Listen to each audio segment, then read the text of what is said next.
Okay. So, you see, we're in love with those things.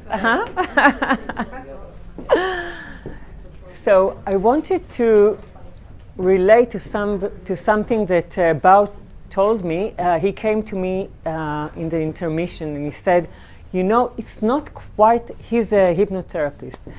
He said, it's not quite true that we can't be hypnotized against our will, and he's totally correct, because when we look at politicians who use all sorts of subliminal texts, I will not give names, but maybe we know some, or publicity and so on. So sometimes there are subliminal texts that hypnotize us. But what I meant, you know, it's a clinical session when you come to have an hypnosis session, and many times people that come to me, they say they are afraid to be hypnotized because they're afraid of losing control. We'll talk about it in a minute. So it's not true that you can't hypnotize somebody against their will. If they're unaware they're being hypnotized, so this can happen, and it happened to us by society, by our parents, without knowing it, by media, publicity, by our schools, by our friends. Even if we meet a friend and the friend tells us, you know, you might look pale a little bit this morning, of course, and then you start feeling, no, I was okay, but then you start feeling maybe this is tingling here or it's aching. So this affects us all. And, you know, I asked him, so if you're a hypnotherapist, why did you come to this lecture? Because it's for the general audience. So he said, because every time I learn something new. And it's like me, I'm now 25 years a hypnotherapist, and I still participate. I came now to London I also participate in a course of medical hypnosis, and most of the stuff I know, but even if I learn something new, it's good. And it's also good to rehearse the thing and to remember them. And you know, it reminded me a story of my grandfather. My grandfather, he was a doctor, physician, internal medicine, and I used to visit him as a child in the summer vacation, and he had lots of books, philosophy books. He was every time he read philosophy books, like thousands of books, and every Thursday they used to have philosophy lessons. They would read about philosophers. And as a child, I remember asking him, Grandfather, did you read all these books? And he said, yes, I read them. So I said, wow, you must know a lot. So he said, the more I read, the more I know that I don't know. So it's the more you ask me what hypnosis is, the more I learn the subject, the more I know that I don't really actually know. And also, another thing that I remember from my grandfather is one time a sick lady came to him with huge pain in her abdomen. And they woke me up because I was sleeping at this clinic, and I had to go and hide in the living room. And then she said, and then he gave her an injection, and she said, oh, doctor, thank you very much. I feel much, much better. I feel a relief. And then the next day he told me that he gave her saline, which is like water. And that's the first time I encounter the concept of placebo. So we were all aware of that. You know what placebo is. So placebo is like, it's like self-fulfilling prophecy, actually. It's like when you expect something to happen and you act upon it, or you believe it, and it really happens. So even if we use medicine, so like 40% of the effect of the medicine is placebo, because we believe in the medicine, we believe it will work. So we know that it's a very powerful tool. It's a very powerful thing, our thoughts and our beliefs, and we need to know how to use it and how to use it well, because you can use it for the good and you can use it for the worst. Yeah, you have also the nocebo effect, which is like, how do you cause damage to yourself? Like, for example, look at the times that doctors are telling the patients, you have only 1 month to live, or half a year to live, or you're going to die. So how does those words and beliefs affect the patient, that he believes he's going to die? So this is really powerful, and we need to think very good about how we phrase things and about what do we plant, what seeds do we plant in our head. Okay, so... Actually, I have a question. Yeah. What if you want to be hypnotized like with your mind, but your subconscious doesn't want? Like, for example, if you are trying to get rid of a bad habit, let's say, and you, like, your like higher self or whatever wants to break this habit, but subconsciously you don't want, because like your brain is trying to protect the habit. Exactly. What do you do about it? Oh, that's a good question. So I'll address it shortly, but we can talk about at the Q&A more a bit about it. I'll say that it depends. Okay, it depends on the person. It depends on his strengths, and it depends not only on the problem that we want to cure, but we have to look at the person as a whole. Okay, and to understand the reasons and why he operates the way he operates, because we cannot address it technically and say, okay, with a problem of the heart or of the abdomen, we will treat it like this, and we'll take a script and just read the script. And no, we have to look at the person, know what, how does it work for him, what relates to him, what is his submodalities, etc., etc. So we have to look at the whole person, not only at the problem. But you can ask me that later, and then I'll answer the questions. Okay. So, you know, many of the things that we think are based on stage hypnosis, and I know that here in UK you have a lot of stage hypnotists, right?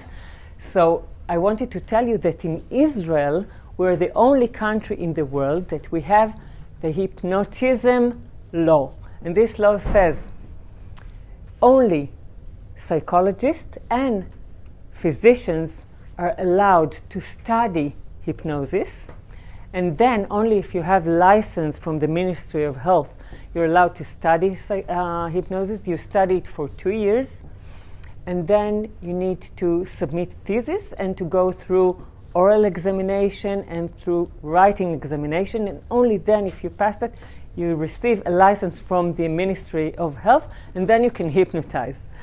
So that's, you cannot do, for example, stage hypnosis on stages, and you cannot do it for, you can use it only for medical and psychological means, not for entertainment, for example. So it's very, very different from here and there. So I'm not saying I think this is too harsh and you don't need to go to medical school and so on. And I think also people here, they don't need to have such a dire state like I had in order to help themselves or to use hypnosis as a tool. You know, you can use it for daily things like improving sleep, stress, and so on. And even, by the way, I really know that you can help procrastination. Who here suffers from procrastination sometimes? So it happens from time to time. And you know, one time somebody called me and he asked if I could help him with his procrastination. And I said, yes, I think I can. And even I think I could have done it if he had not rescheduled and didn't show up for the 4th time. So it can also be treated. So if we'll just go back to what we're actually talking about, so you can use it for, you know, daily things like stress, like insomnia, and so on.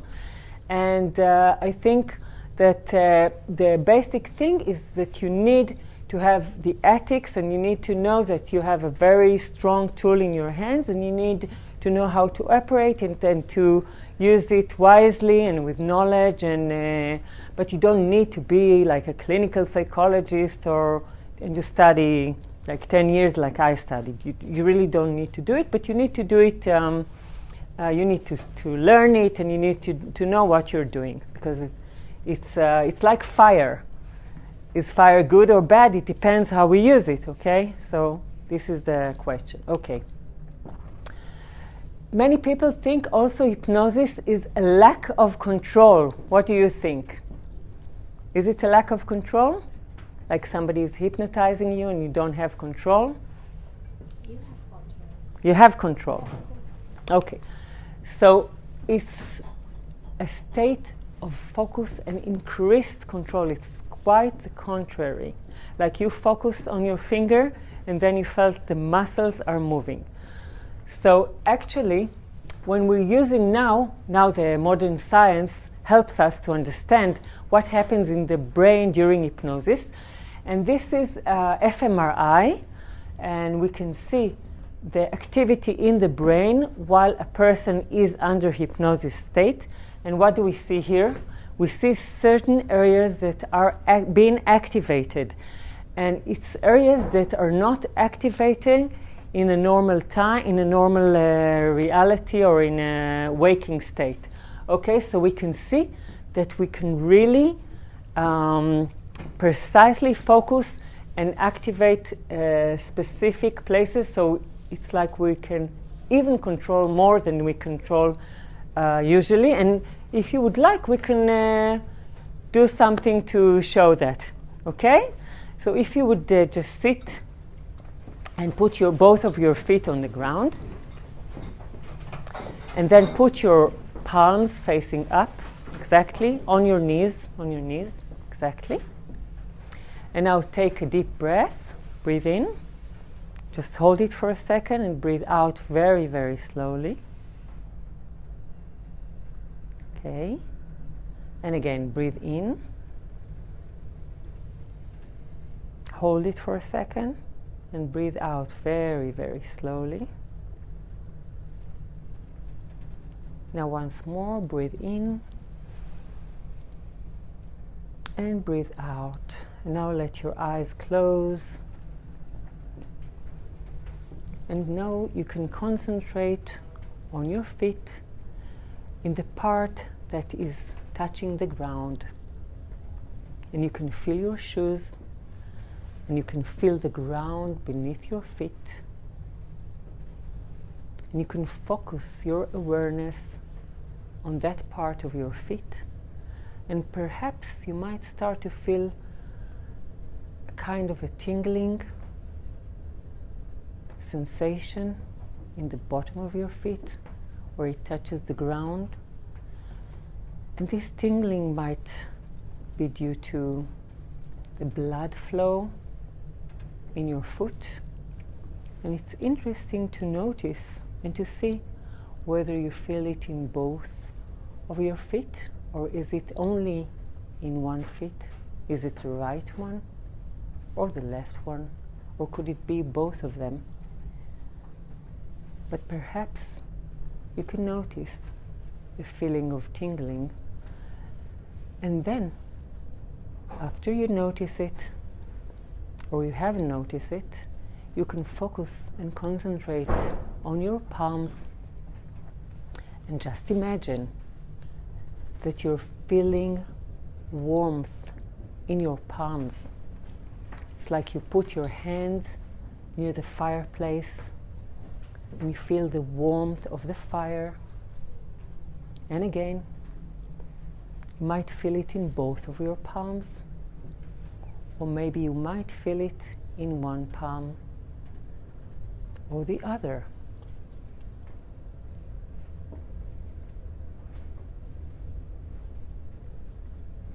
And you can focus on the feeling of the warmth in your palms. And then you can focus on your mouth.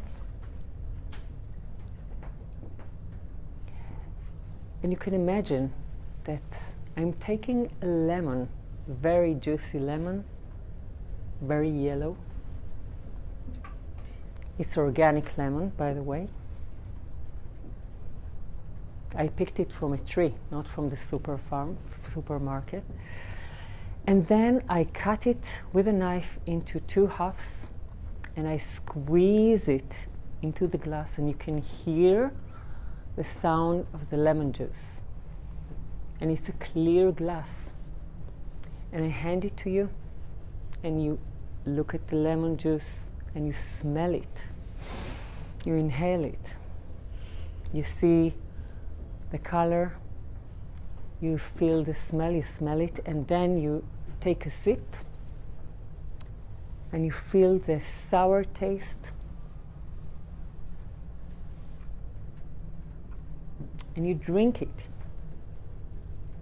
You can drink the whole cup of the lemon juice. And now you can open your eyes and come back to reality. Okay.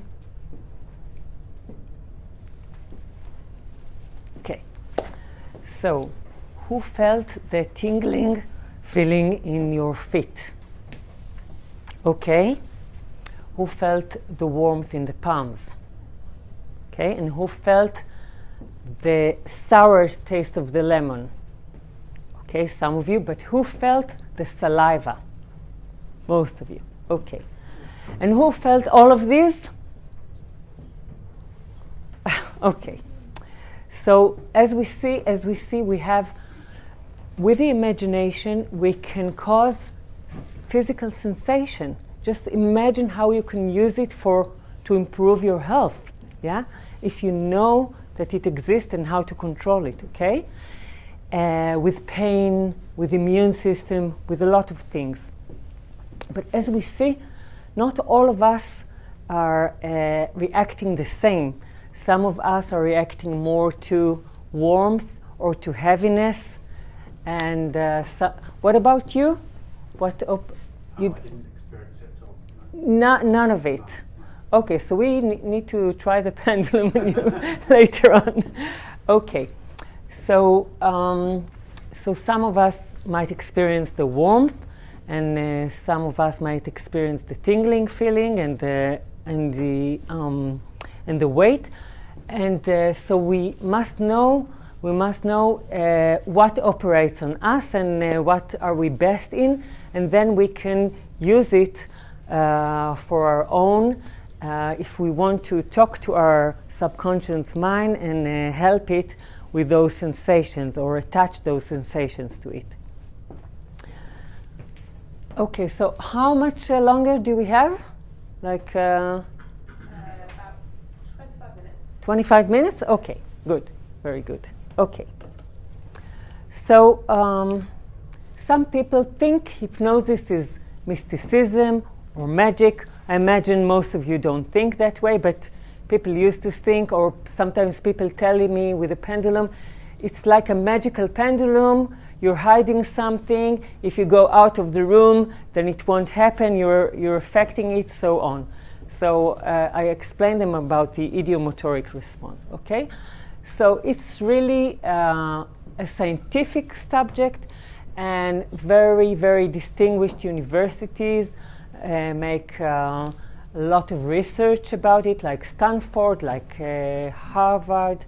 Okay, and it's published in very, very distinguished journals, medical journals such as Science, Conscience, Neuroscience, etc. So I'll just show you briefly some of the research that's around it. So one research in Harvard showed that when you try weight loss with hypnosis in comparison to other methods like cognitive behavioral therapy, so the person loses twice as more weight, and it also lasts after 18 months that they check, the effects still were going on, and with the other methods they lasted like 3 months after the intervention.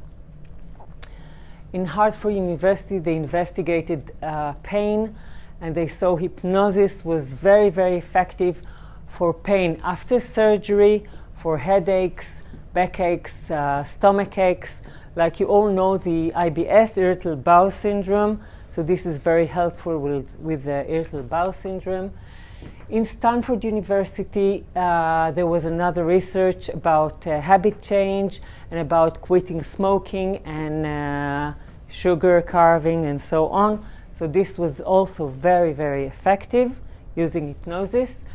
And in Stanford University, they also have another research they investigated, and they found out that it's very useful for stress and anxiety. And so it's also good for certain kinds of phobias, or for example, like flight anxiety, elevator anxiety, and so on. So there are lots of variations of phobias and anxiety. And do you know which one is the most common? Which is the most common phobia? Public speaking. Public speaking, exactly. People fear of public speaking more than snakes, more than the fear of spiders, even more than fear of death.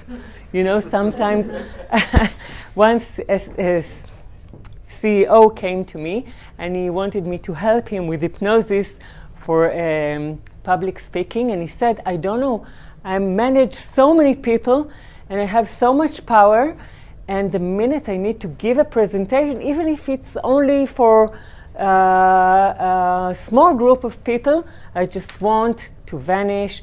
I want the electricity to be shut down. I want the building to fall apart, and so on. And you know, even today, before I gave this talk today, so I was a bit nervous and I was stressed. I told Idan, I don't know, how will I manage with my English? It's not my mother tongue. And even though I gave, talks, I'm talking for 27 years, and I already gave talks in conferences and so on, but it was more for, it was not for the general public in English. So I was stressed, and then I remembered I had this tool. Every time I have to remind myself. And then I took some deep breath, and I imagined that you're coming, and we're all having fun and enjoying, and maybe we're learning something new, and maybe each and one of you takes something back home and thinks about it and maybe practicing it. So I really felt that I can enjoy meeting you, and actually I enjoyed meeting some of you and talking to you in the intermission. So that helped me. Okay, so now we come to the definition. So if you ask 20 different hypnotherapists what is hypnosis, you will get 20 different answers, right, Bao? You'll get 20 different answers. So I was trying to think, how do I define hypnosis? So I will define it as an altered state of consciousness when you're in trance state, and there are various and different trance states. And in this situation, there is a relaxation, there is a focus and a concentration. You're much more focused and concentrated, but it's in a different manner than in the usual time. And you are rewiring brain connections, because in our brain, things are connected through associations and so on. So we're changing the association between things. We can work on that. And we can induce physiological or mental changes, or both of them. Okay? So I was trying to build my own definition and for hypnosis, but still, as I'm telling you, every day I learn something new about it. So it's really a vast world. The word hypnosis comes from the Greek word hypnos. It was the god of sleep. And once people thought that to be hypnotized is actually to sleep, but nowadays we know it's not sleep, it's another state of consciousness. And James Braid was the first doctor. He was a Scottish surgeon who used hypnosis. For example, he used it in pain, with temperature. You can change your body temperature with hypnosis. And he also showed that you can heighten your sensation. For example, if you hear a clock ticking in a normal state, you can hear it from 3 meters. And do you know how far can you hear it when you're hypnotized in a hypnotic state? Guess? 10, 25 to 30 meters approximately. So you really have a heightened sensation. Hilgard, he was a psychology professor, and he established the hypnosis lab at Stanford University. So there is even a hypnosis lab at this university, and they have a hypnotability scale that you can measure the depth of hypnotability of people. So he had this famous thing with the ice bucket. And what he did with the ice bucket, do you know that? With the ice bucket, so he hypnotized people. He caused anesthesia, and then they put their hand in a bucket full of ice, and they didn't feel the pain. And they could really hold their hand there, and they measure it. It was 7 times longer than a usual subject without being hypnotized could do it. And Milton Erickson, of course, which is like the father of the modern hypnosis, and he does something like, it's not like the classical hypnosis when they tell you, okay, close your eyes, and now you have to count down from 10 to 1, you're getting more and more sleepy. So no, he has a different kind of hypnosis, and it's called conversational hypnosis. While he's talking to you, he's hypnotizing you, and he uses metaphors and stories and so on. So hypnosis is not at all what you were used to think about it. When we think about what we can apply it for, we can apply it for medical and for mental issues, for mental like stress, anxiety, phobia, sleep. Like if you want to fall asleep tonight, you can just imagine, we'll talk about it in a minute, that you put all your worries in the side and you enter the realm of sleepness, and you can focus on the feeling and sensation in your body, and that you're feeling heavy, more and more heavy, and your eyelids are getting heavier, and so on. So, and it also helps to cause behavioral change if you want to stop eating sugar or binge eating and so on. And psychosomatic disease, skin disease, blood pressure, and so on. Also for immune system, for people who has cancer. But it's not only meant to deal with illness, it's also for improving our behavior or improving our performance. For example, there is something that's called sport hypnosis. Tiger Woods is very famous for that before every golf game, he's imagining that and he's putting himself into a trance state. And this is part of what helped him to be such a champion. Also, Muhammad Ali used to put himself into a trance state. Mozart wrote most of his music when he was in a trance state. And this is Professor Dalia Atlas. She's a conductor, and she came here. I met her in London by chance, and she came here to conduct the London Philharmonic Orchestra. She's 84 years old now. I met her 6 years ago, and she was 78. And she came to me. She heard that I was here for a hypnosis convention, and she said, "Do you think I can use it to improve my creativity and my ability to conduct?" So I said, "Yes, I think you can." So she came for a couple of hypnosis sessions, and we were good friends and became good friends.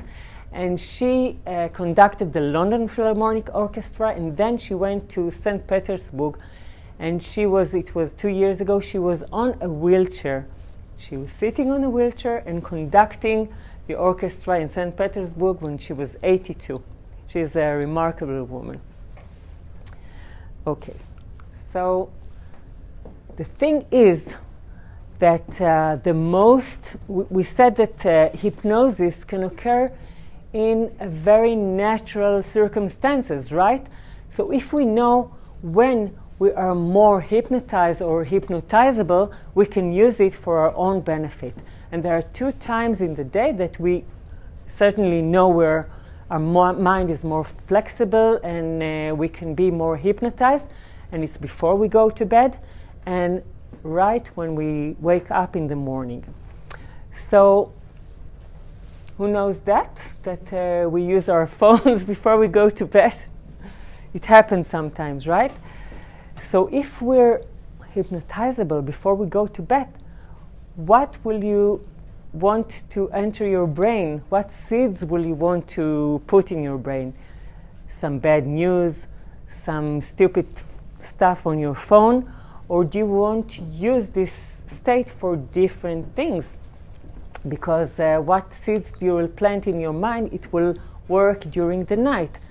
So I can give you 2 suggestions, and even if you take from this lecture just one tip and implement it, so it will be worthwhile, okay? So one suggestion to do before you go to sleep is I give you something from positive psychology. You can focus on 3 good things that happened to you today, okay? And just ruminate about it. But don't just think about it, also imagine it. Don't just imagine it, also feel it. Because the more you attach sensations to it, the more you feel it's real. And then it will affect your feeling and your body. And then you will fall asleep and you will feel better in your sleep. And when you do it a few times, or even 1 or 2 or 3 weeks every night, you will wake up in the morning more positive. And then you will start automatically to look for the good things every day, because you will rewire your brain that way. So your brain will start looking for those positive things the day after. Another thing you can do is you can put all your worries and all the stuff that you carry with you from the day, just put it in a box, put it aside, leave it in the realm of the day and enter the realm of the night. When it's like that you want to enter bed with a clean body, you want to enter with a clean mind. So just imagine you're putting all those things in a box and cleaning your mind, and then you can fall asleep and sleep very sweetly and very deeply. And in the morning, we were talking about Émile Coix and what he suggested that you do in the morning. When I used to wake up, when I was sick, I gave my mind suggestions. So I was saying to myself, the famous quote from Émile Coix, every day I get better and better, day by day. Today I feel better than yesterday. And then I was focusing on the sensations of how is it like to feel better. And I would rehearse it day by day by day. And I would tell it to myself many, many times. So this is suggestion. You're suggesting your brain things that it might affect him. It might affect the brain, those suggestions. So you can tell yourself those suggestions, you can implement it, and you can use it to your own benefit. Another thing you can do in the morning is you can imagine the perfect day you want to have. So that you just wake up and you imagine what a great day you're going to have, that you're going to get out of bed, you're going to be very vivid, and you're going to be very vigorous, and you're going to go to work, and everything will go just right. And even if you'll be in traffic jam, you won't care at all. You'll just hear music, and you'll be in a good mood, and then you'll come to work, and everything will flow, and everything will go smoothly, and so on and so on. So if you imagine that, you'll definitely feel a good feeling about that, and probably it can improve your day. If that's the first thing that you focus on, and not if you're reading the papers or the news or all the bad things that happen around us, okay? So just be careful. It's like what you're putting in your body, and you're careful about what you're eating. So what you're putting in your mind, you also have to be careful about that, and especially in the time that we're more suggestible. We can use it for our own benefit. Okay, so how much more time do I have? 10 minutes. 10 minutes? Okay, great. So when we're talking a bit about the conscious and the subconscious, so usually we tend to think that the subconscious is 90% and the conscious is 10%. So just imagine, we usually picture it as an iceberg. So just think about the Titanic, okay? They were on the sea and they saw an iceberg and they thought, oh, it's very, very small. And then what happened? They crashed into it. So we have no clue how big and how huge is the subconscious. And when we're talking about the brain is such a complicated organ. You know that we have 10,000 terabytes of knowledge inside our brain. That's approximately the size of the Congress Library, which is huge. And what do we do with all this? Where do we store all this? We're mostly unaware of all the bits and bytes of the information that we're holding. And some of them are all the time playing automatically in the background. And so we have to be aware of that. So when we talk about entering hypnosis, we have 3 stages. So let me just give you 3 quick tips about each stage, and then you can ask questions, and then you can go home to sleep. Okay, and I'm sure you'll sleep good tonight. Okay, so the first stage we're talking about is induction, or entering at trance state. In this state, our brain is more flexible. The brain waves are changing, and they're changing from gamma waves to beta. Gamma and beta are the waves that we have in the awakening time. They change to alpha waves and then to theta waves in deep hypnosis. And today I just pictured that in my iPad just to show you. I put neurofeedback machine attached to me, and I enter a hypnotic state. And I just wanted to show you. So these are the blue thing is the alpha. If I had more time, I would bring it and show it to you here. So maybe in the next lecture. So these are the alpha waves, okay? So you can see the alpha waves are the waves that when you're in trance or hypnotic state, they're the waves that the mind operates upon. You see that? And the gamma, okay, and the beta, the green and the gamma waves are the most alert waves you have in the mind. So you see they're silenced here, right? And then you have the beta. So also the beta are less than the alpha. And the theta, which is the purple one, they're starting to be more and more, okay? So this is myself an hour before the talk today. This is so you can, neurofeedback, it measures your, it's like an EEG that measures your brainwave. Okay, so there is also a change in the brain hemispheres. We tend to use more the right hemisphere when we're in a hypnotic state, and it's more emotional and it looks at things as a more whole thing. And our left brain, our left hemisphere, is more analytical, is more rational. It has the places of Wernicke and Broca, the places of the speech, okay? So it's much more analytical, and we use it in an alert state much more. Also, as we shown before, specific parts of the brain are activated while we're in a hypnotic state. So we're actually gaining 2 things where we are in a hypnotic state. So it's like killing 2 birds in one stone. One of them is restart of the brain. It's like we have, I call it the vacation effect or the wow effect. We feel totally calm and relaxed. And after we get out of it, so we feel it's like when we came back from a good massage or from a very good and relaxing vacation. And the other thing is the neuroplasticity. This is very new and modern. You must have heard about neuroplasticity because one scientist thought that the brain is rigid, it's inflexible, and you cannot change it. after the age of 7. But now scientists know that it can be changed. And when you enter a hypnotic state, so the brain becomes more flexible and you can mold it. It's like you use the, how do you call it, dough, right?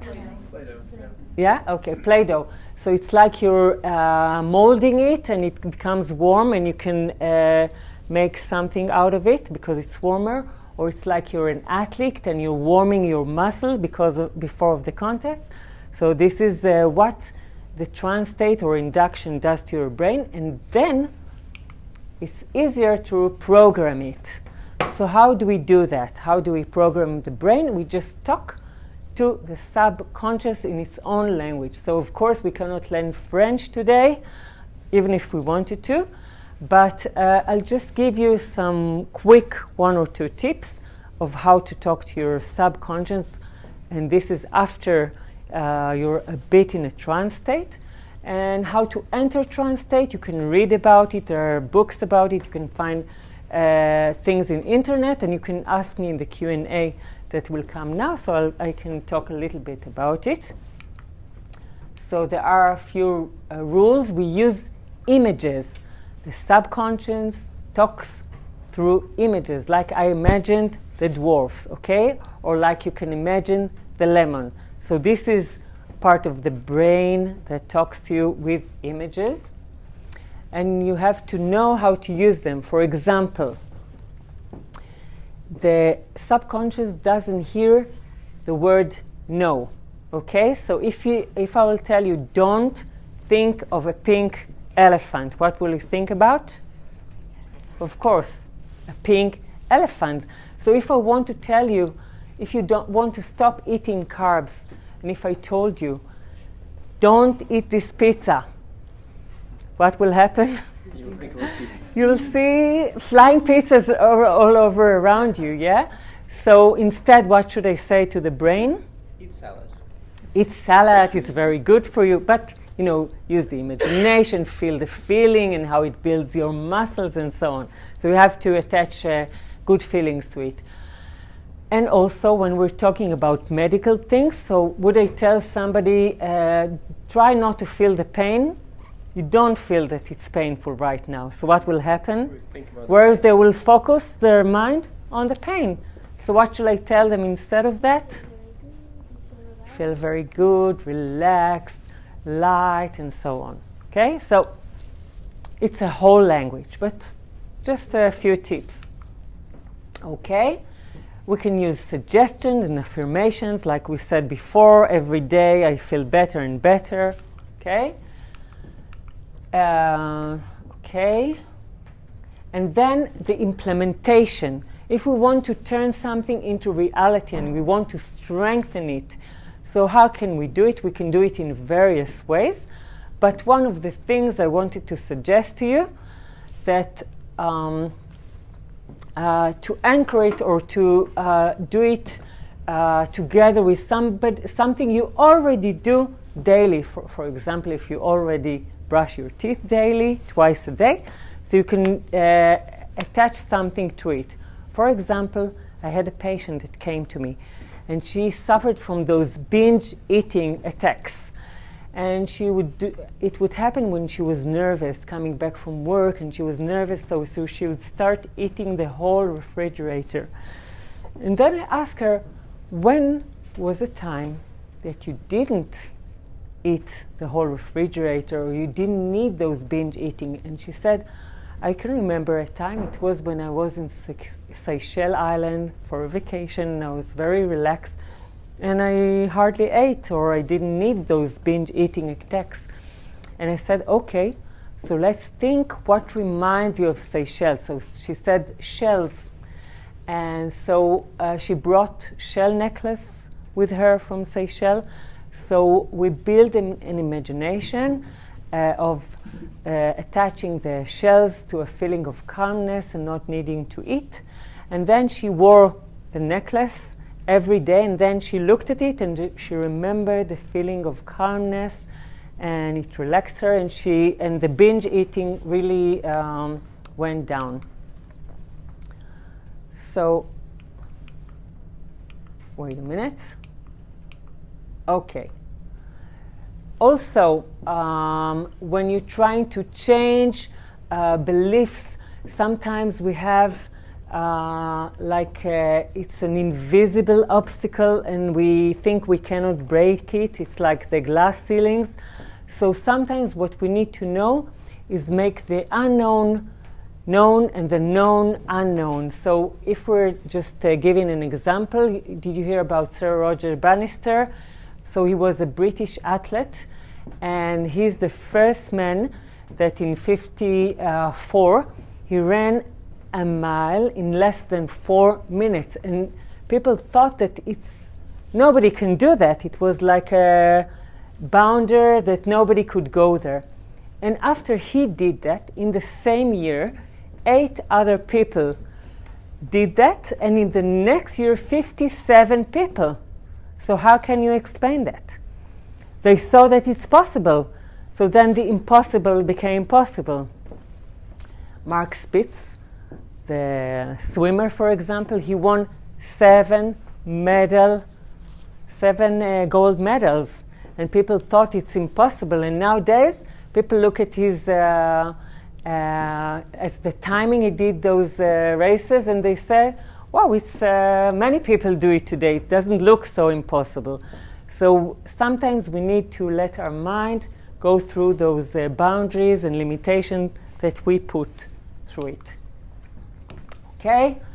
So one more thing, you need to practice. For example, if you use the tip of what to do tonight before bed, thinking about the 3 good things, and you do it today and tomorrow, and that's it. It's very nice, but you don't rehearse it and you don't do it over and over again, so it will not be so effective.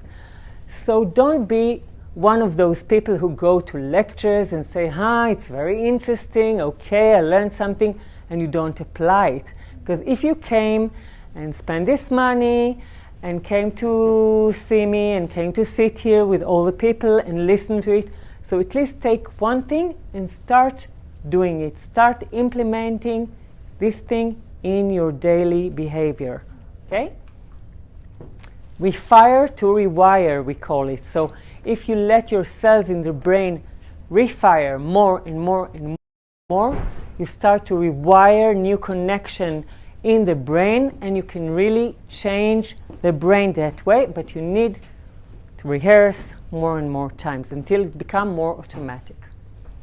And the most important thing is when you know and when you learn to use these tools, always think about the meaning of the purpose, why you want to use it and what you want to use it for, and this will fuel your engine and will give you motivation and will cause you to want to do it. Like I thought about my daughters, and this is them today. So it gave meaning and purpose to my life, and it helped me to go through all the way that I went through. Okay, so thank you very much for participating. And now it's time for a Q&A for people who want to ask questions. Yes? Hi, so I've done a hypnotherapy course, but not, in depth like you have. Yes.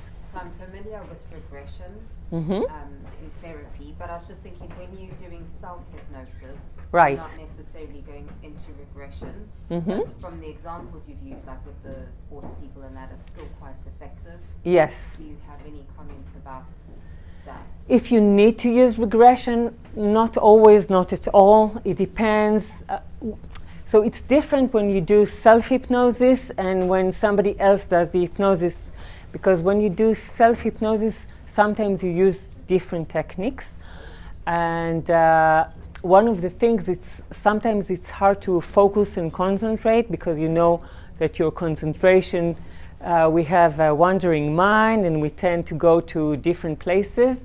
And then you cannot be the observer and the people and the person who acts upon it. So people can use tapes and so on, and you can use various techniques to do that. But that's more if you want to learn about it. So I can suggest, we've heard about Gil Boyne, definitely, right? So he wrote a very good book about self-hypnosis, Gil Boyne, self-hypnosis. So I suggest that you read it. it will give you some tips for self-hypnosis, how to do it yourself. Gil Boyne, self-hypnosis. Okay? You want to picture that? I'll write it down, but yeah, that's even better. Yeah? You can look at it. It's here on the table. Okay? Okay. Some other questions? Yeah.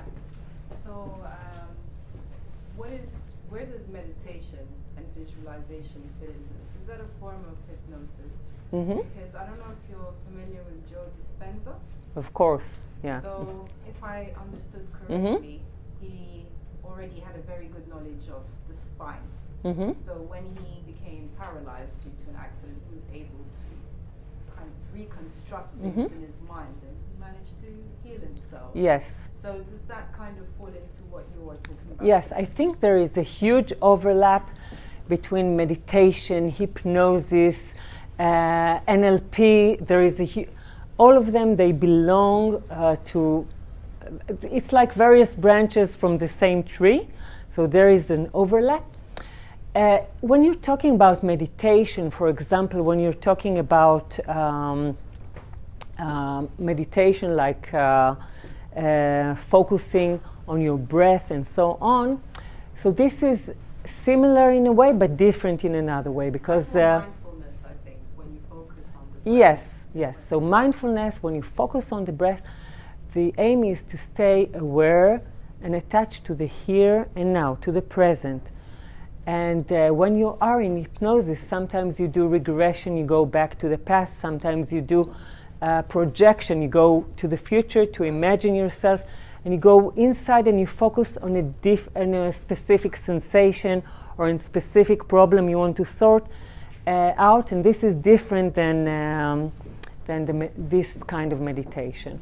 But there are huge overlaps also between those realms. I think there are many similarities between them. Okay. There was something that you mentioned earlier about the hearing the clock ticking. Mm-hmm. It reminded me of something which is kind of related to this as well, because I guess another area is like psychedelic substances, and I'd consumed some mushrooms at one point in life, and I was looking at the stars with my friend, and we ended up having this. I could see more stars than normal, and I was like, "Look further, you'll see more stars." And at the time, I guess I was kind of just. I didn't really see that actually maybe genuinely I was seeing further. But I think I was because I was letting my mind look beyond where it looks. You were. And we could see it further. can heighten sensation also. Yeah. We were literally like, people need to stop going to the doctor and getting lenses. They need to look further. Could be, when I asked, okay, what's about funding here in UK, and what? So I was told people like to come in UK to hear talks about psychedelic and about murderers and psychopaths. That's the two most common subjects. So I thought hypnosis could resemble some of the psychedelic phenomenon without taking the mushroom. So you can try the hypnosis and it could be quite a similar effect. And you can even control it better, I think, no? Yeah, I imagine, yeah. And sorry to ask another question, but like the people who feel like they've been enlightened, like gurus who live in the present always, and they don't get caught up in their thoughts. Do you think you can use hypnosis to kind of remove ego and kind of like remove conditioning from your past or fears and fears of so let me address that. We can talk about the subject for hours and hours. It's very interesting.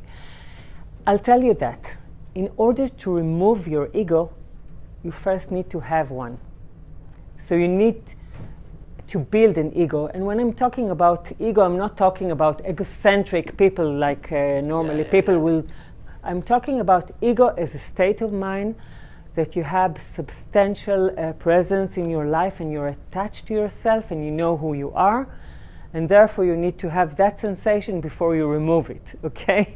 I think that's because if you're one of those spiritual people who are trying to be unattached to their ego. Sometimes they're not attached to the ground you're standing on. And also, I don't think it's possible to be a guru that all the time is beyond limitation and beyond, because you need to live in a monastery and all the time to do meditation. And what happens after that? You know, there is a book, and it's called What Happens After Enlightenment. And it's about a person. He was a psychology doctor, and he was going to a monastery, and he was practicing and practicing all the time, and he felt like he was enlightened. And then he had to go back to the States to deal with something. After a couple of years he was there. And what happened to him when he came back? He was not so enlightened anymore. So it's really hard to maintain that situation. You know, when we have all those things around that, only if you lock yourself in a monastery, and also then you're not enlightened all the time. We're human beings. And I think the thing is that you have to let yourself to be human with all your faults and with everything. And sometimes we can get attached with some of our possibilities, and sometimes we can use it, and sometimes we cannot use it, and we can know that we can use it and practice it. But we're also human and vulnerable, and we have to accept that. Yeah? Okay? Yeah. Okay, so maybe you cannot answer in like 5 minutes, I don't know, but like if you want to, let's say, change some habits, or like just change the way you are doing things, but you know that this is here, like this has been like this for years and years and years, and it comes from something, you know what it is, but it's not like PTSD where it's like one-off, like an event or something, and like you're traumatized and you can work on this specific event. It like it's like years of conditioning. How do you, and most of that stuff you don't like, it's not conscious, you don't really understand why you do it and like how it happened to be like this. So if it's like this, if you don't really understand what you're working on, how can you change it?